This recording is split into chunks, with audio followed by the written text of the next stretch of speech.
David Holloway stood by the large window, watching the city lights reflect off the glass. Manhattan shimmered like a dream of luxury, yet inside his high-rise apartment, there was only silence.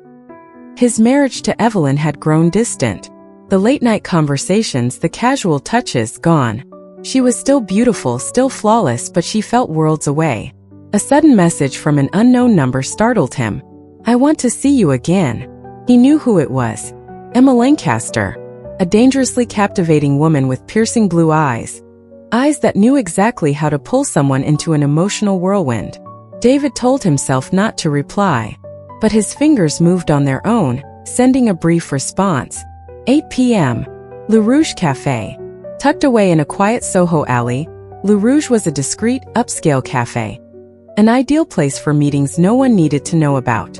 David stepped inside, adjusting the collar of his shirt as his gaze swept across the dimly lit room.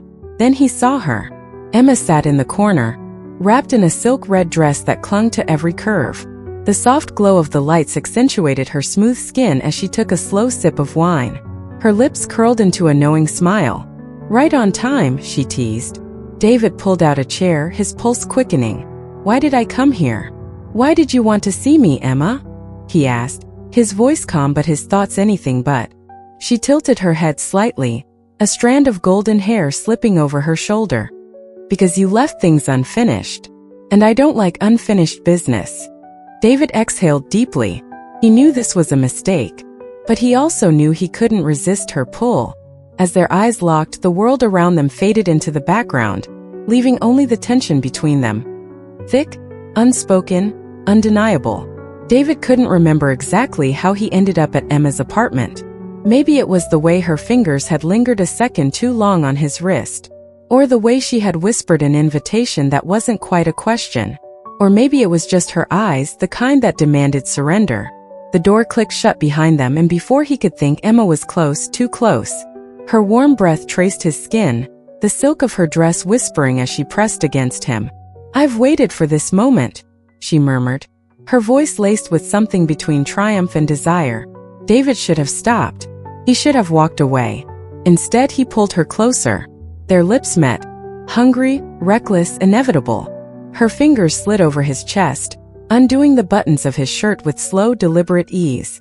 Fabric slipped away, exposing heat against heat, hands mapping familiar but forbidden territory.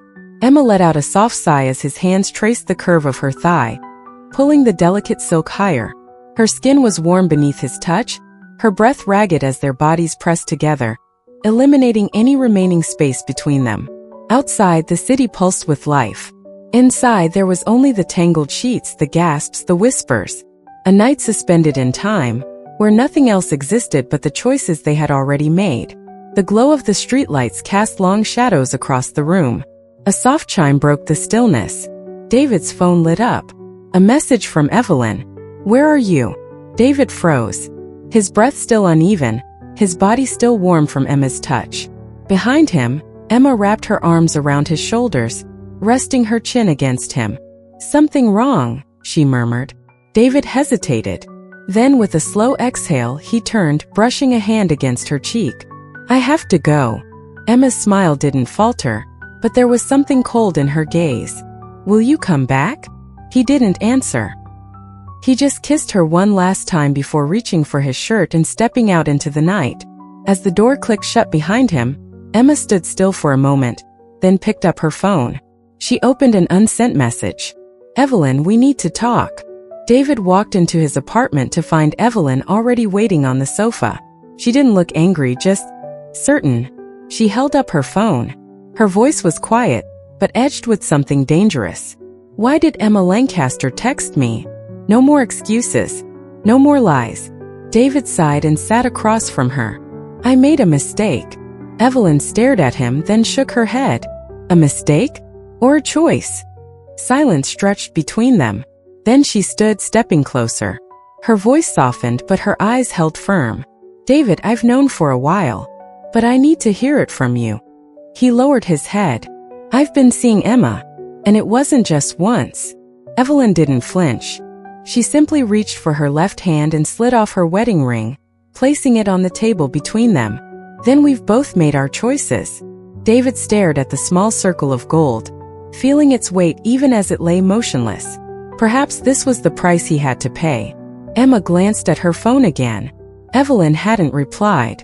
Smiling, she took another slow sip of wine. Finally, outside the city still shone bright. But for David, everything had already fallen apart.